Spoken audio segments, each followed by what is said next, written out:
Amanda Bynes, the troubles keep piling up, ordered into psychiatric testing after starting a fire in a neighbor's driveway. Amanda Bynes making headlines once again, and now she's forced to undergo a mandatory mental health evaluation. What's up, everybody? I wanted to make a quick post that I'm going into the studio tomorrow to record my song Girlfriend. How do you accidentally douse a dog with gasoline? I don't know. I don't know about that.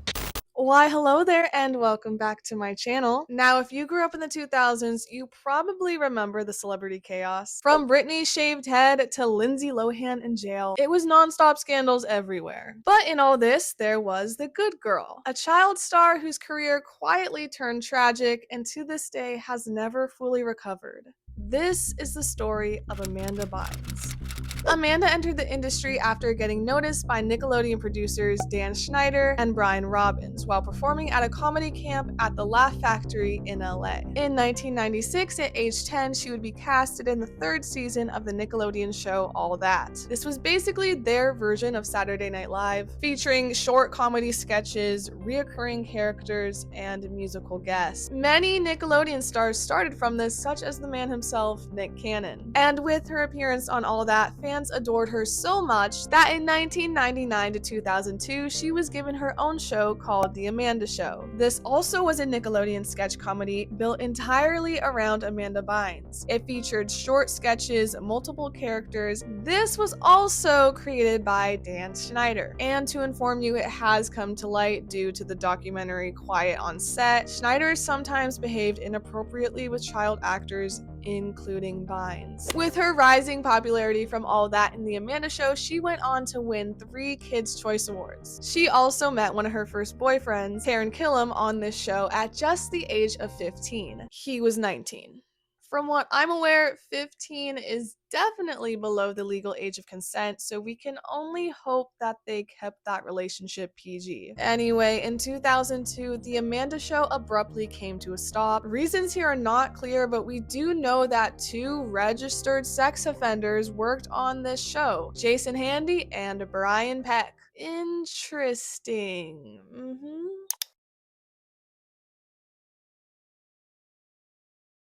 Now, at this point, things seem to be alright with Amanda in the public eye, but we can't always assume the best because in 2003, it came to light that Amanda was seeking out legal emancipation from her parents. Now, things get kinda weird here because Amanda was assisted by none other than Dan Schneider and his wife, Lillian. This definitely had people questioning what was going on, and Dan himself speaks on it on his YouTube channel. Amanda was between the ages of 16 and 17. She wanted to get emancipated from her parents, which was a fairly common thing with successful young actors. So she turned to her team, because she included me as part of her team, thought of me that way.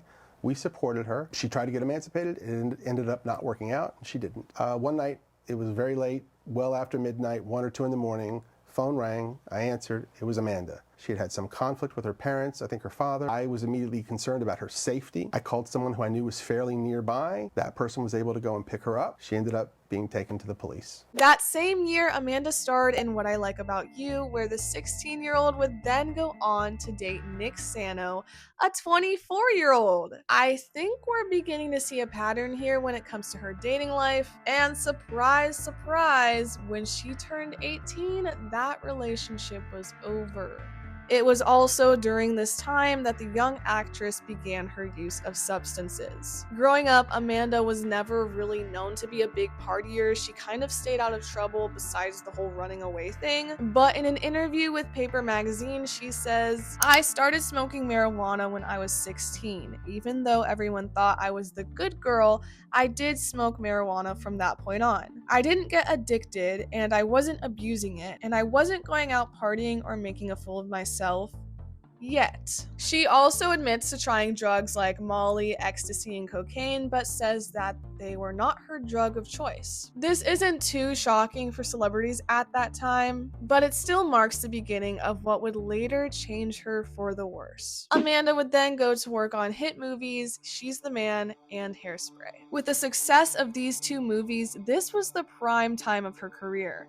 but it would also be close to the end. Following the release of She's the Man, where Amanda starred as a young teen dressed in disguise as her brother to play soccer, Amanda revealed, when the movie came out and I saw it, I was in deep depression for 4 to 6 months because I didn't like how I looked when I was a boy. Here's where we now understand that Amanda had struggled with body image. And I don't blame her. Despite her being gorgeous, constantly seeing yourself on a screen does not seem that enjoyable. Her struggles with self-esteem would only progress when, near the time she was working on Hairspray, Amanda discovered a magazine calling Adderall the new skinny pill, and that women were taking it to stay lean. Now, I don't know the context in which they were saying it, but I hope it was negative and they were listing the dangers, because as a young girl, I can tell you, we do a lot to keep up with our appearance. And if you're really struggling, some even put their life at risk, including Amanda, who after reading this magazine went into the psychiatrist and faked symptoms of ADD,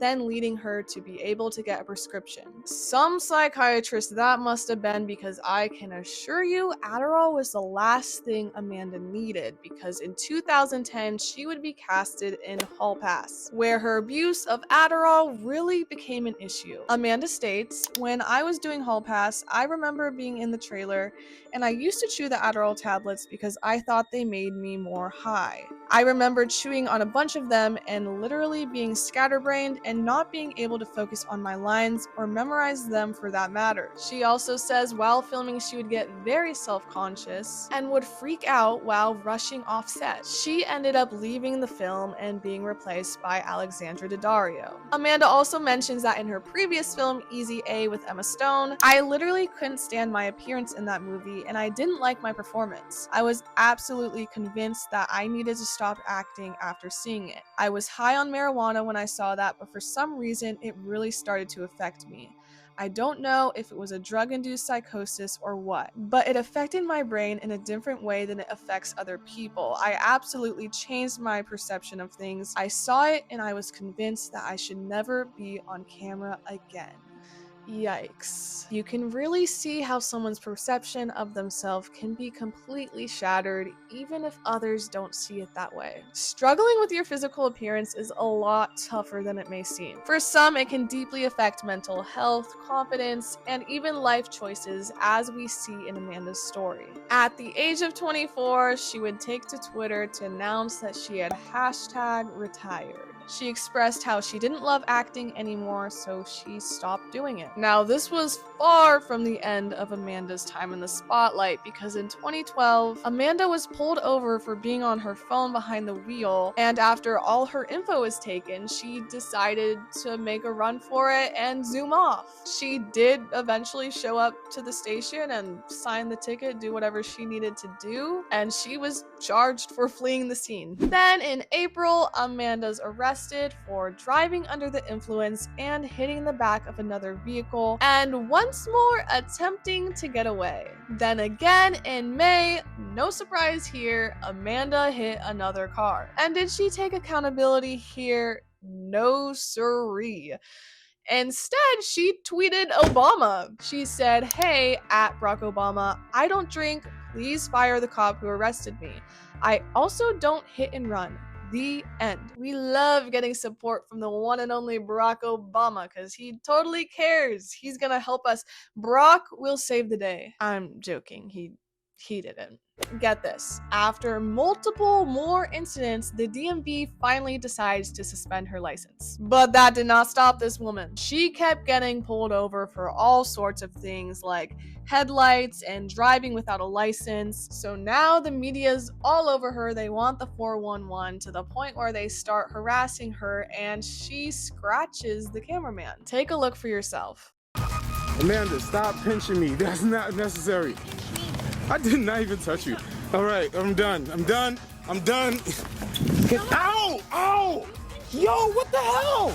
That's Amanda Bynes in Hollywood. You know, the troubled actress that just told People magazine she's amazing, which isn't exactly how our photographer felt when she allegedly left these scratches on his neck and arm. You have to delete that one in my face. I need to look beautiful. And it's a bad shot, all right? Please. Well, if Amanda doesn't think she looks good, she might be a little crazy. Oh, wait. You look gorgeous. Hold on. Right here. No, come towards me. No, come towards me. Stop. No, just walk towards me. Stop. Can I just get a shot of you walking towards me? I'm asking you not to. There's asking, then there's this. Let go of the camera. Excuse me. Let go of my camera. Please let go of my camera. All right. Can you let go of my camera? Amanda, stop.